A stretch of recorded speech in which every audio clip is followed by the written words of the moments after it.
ici Dorine, Et Cyril. des investisseurs sereins. Après plusieurs années de travail en tant qu'ingénieur, nous nous sommes lancés en investissement immobilier. Après 5 années d'acquisition, nous étions devenus libres financièrement. Dans ce podcast, nous vous partageons les stratégies et les bonnes pratiques pour développer votre intelligence financière. Dans le but non seulement d'être plus riche sur le papier, mais avant tout pour devenir plus libre et plus heureux. Alors, ouvrez grand vos oreilles et préparez-vous à atteindre vos objectifs. Les deux situations où il faut partir sur un immeuble. Hello les investisseurs sereins, j'espère que vous allez bien. Aujourd'hui, j'ai envie de vous secouer un petit peu les puces au sujet des immeubles. Parce que je sais que le mot immeuble, il fait peur. Et tout de suite, il y a beaucoup de personnes qui sont dans l'émotion au sujet des immeubles. Et ils ne se rendent pas forcément compte du potentiel que ça a d'acheter un immeuble. Donc dans cet épisode, mon idée c'était de vous parler des deux grands cas de figure où je considère que l'immeuble, c'est juste ce qu'il vous faut. Voilà, ce sera mon avis. Évidemment, vous en faites ce que vous voulez, mais c'est parti pour l'épisode du jour. Alors, la première grande situation où je considère qu'il faut absolument partir sur un immeuble, ce sont les personnes qui ont de bons revenus, des revenus suffisamment aisés. Quand je dis ça, par exemple, un couple qui gagne plus de 5 000 € par mois, clairement, c'est évident qu'il faut partir sur un immeuble. Tout simplement parce que c'est trop dommage de s'embêter à acheter un simple appartement qui va nous demander de gérer la copropriété, dans lequel en plus il y aura des contraintes au niveau des travaux, parce que forcément quand on ne possède pas tous les étages, on ne peut pas faire les travaux comme on l'entend. Par exemple, on ne peut pas déplacer le tuyau d'évacuation des toilettes à un autre endroit parce que ça nous arrange, car ça mettrait un tuyau au milieu du salon des personnes qui habitent juste en dessous. Donc en fait, vous allez être beaucoup plus restreint en achetant un appartement.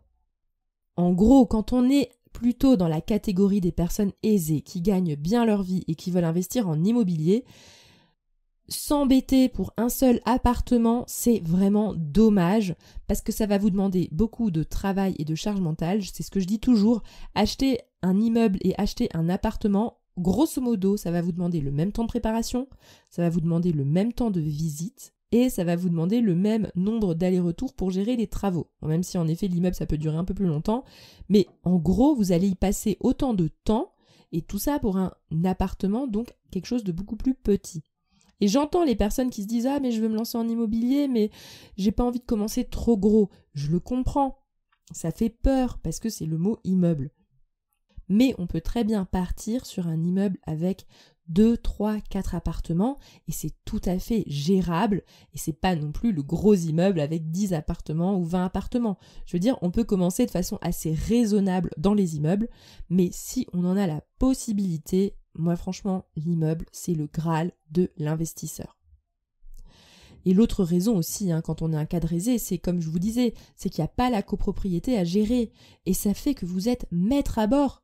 C'est pas une bande de 50 copropriétaires qui va décider à votre place si jamais vous voulez ou non réinvestir dans la façade ou dans l'isolation ou dans le changement des fenêtres de tout l'immeuble ou dans la rénovation des communs. Là, quand vous avez l'immeuble, vous êtes le seul maître à bord et c'est vous qui décidez. Donc voilà, je sais que ce que je dis là, si vous me l'auriez dit il y a 7 ans, je vous aurais dit non mais c'est mort, un immeuble c'est énorme, jamais je vais acheter un immeuble, non mais ça va pas la tête. Je sais que mon mindset était pas du tout avancé à ce point et aujourd'hui mais ça me paraît une évidence. Et je remercie l'illumination qu'on a eue au moment où on s'est dit qu'on allait acheter directement un immeuble, parce que si on s'était embourbé dans l'achat d'un premier appartement, déjà ça aurait été moins rentable et on aurait avancé mais beaucoup moins vite. Donc voilà pour la première situation où il faut partir sur un immeuble. C'est donc le cadre aisé qui a vraiment de bons revenus et qui peut se le permettre. Franchement, allez-y, foncez. Et si jamais vous vous reconnaissez dans cette catégorie de personnes assez aisées qui sont déjà débordées pour investir en immobilier, il y a l'épisode qui s'intitule « Comment investir sereinement quand on est déjà débordé » qui vous explique justement les astuces pour réussir à concilier votre vie de famille, votre travail très prenant avec votre investissement immobilier. Il est aux alentours de cet épisode, je connais pas encore le numéro parce qu'il n'est pas encore sorti et j'ai pas encore décidé de l'ordre un peu des épisodes que j'ai enregistrés récemment, mais il est pas très loin. Maintenant, on va passer au deuxième cas de figure où je considère qu'il faut absolument partir sur un immeuble. Alors évidemment, je parle comme ça parce que c'est mon avis personnel, vous faites comme vous l'entendez, je donne pas d'obligation aux gens, mais c'est mon avis. La deuxième situation où je considère qu'acheter un immeuble, c'est juste parfait pour vous, ce sont pour les personnes évidemment qui le peuvent financièrement, sachant qu'un immeuble, ça peut coûter pas très cher. Notre premier immeuble, il avait coûté 273 000 € et c'était déjà un gros immeuble avec un local commercial et 4 appartements à l'intérieur. Donc pour 150 000 €, il y a déjà des immeubles en vente. Même à 100 000 €, il y a des immeubles en vente. Bon, après avec des travaux en général, mais voilà, vous pouvez avoir des petits immeubles qui ne coûtent pas très cher. Donc si jamais vous avez les moyens d'attaquer un immeuble directement et qu'en plus vous êtes plutôt d'un profil ambitieux, mais allez-y, foncez.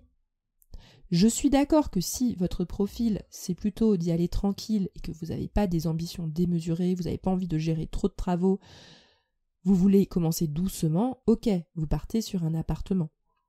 Mais si vous avez vraiment de l'ambition au niveau de vos investissements immobiliers, l'immeuble a un potentiel de rentabilité en général plus élevé.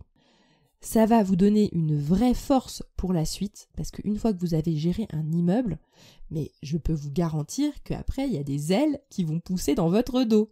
Vous allez vous dire, non mais attends, j'ai acheté un immeuble, quoi. Et vous allez voir que ça va vous débloquer au niveau de votre mindset en vous disant, en fait, tout est possible et vous allez foncer. Donc vraiment, si vous en avez les moyens, même pas nécessairement des grands moyens, mais des moyens d'acheter un petit immeuble, ouvrez-vous au minimum au moment des recherches à cette possibilité et comparez avec les autres appartements que vous allez visiter. Ça vous permettra de voir entre l'immeuble et l'appartement qu'est-ce qui va vraiment vous correspondre le mieux. Donc pour les personnes qui se retrouvent dans cette deuxième situation, qui est d'avoir la possibilité d'en acheter un et surtout d'avoir de l'ambition, ouvrez-vous au moment de vos recherches de la bonne affaire à cette possibilité et comparez tout simplement entre les appartements que vous visitez ainsi que les petits immeubles que vous allez visiter. Sincèrement, si ne serait-ce qu'une seule personne d'entre vous qui m'écoute se dit « Ah ouais, peut-être qu'elle a raison, faudrait quand même que j'envisage d'acheter un immeuble », ne serait-ce qu'une seule personne, à qui ça va faire un petit déclic, je serai la plus heureuse du monde. Voilà. Et si jamais ça vous parle, moi ce que je vous recommande du coup c'est d'être accompagné parce que c'est vrai qu'un immeuble c'est un projet qui est quand même assez impressionnant et conséquent et si jamais ça peut vous rassurer, sachez que nous on propose un accompagnement sur 12 mois qu'on appelle le Club des investisseurs sereins. N'hésitez pas à nous rejoindre si jamais ça vous intéresse. Je vous souhaite à tous une excellente journée et à bientôt.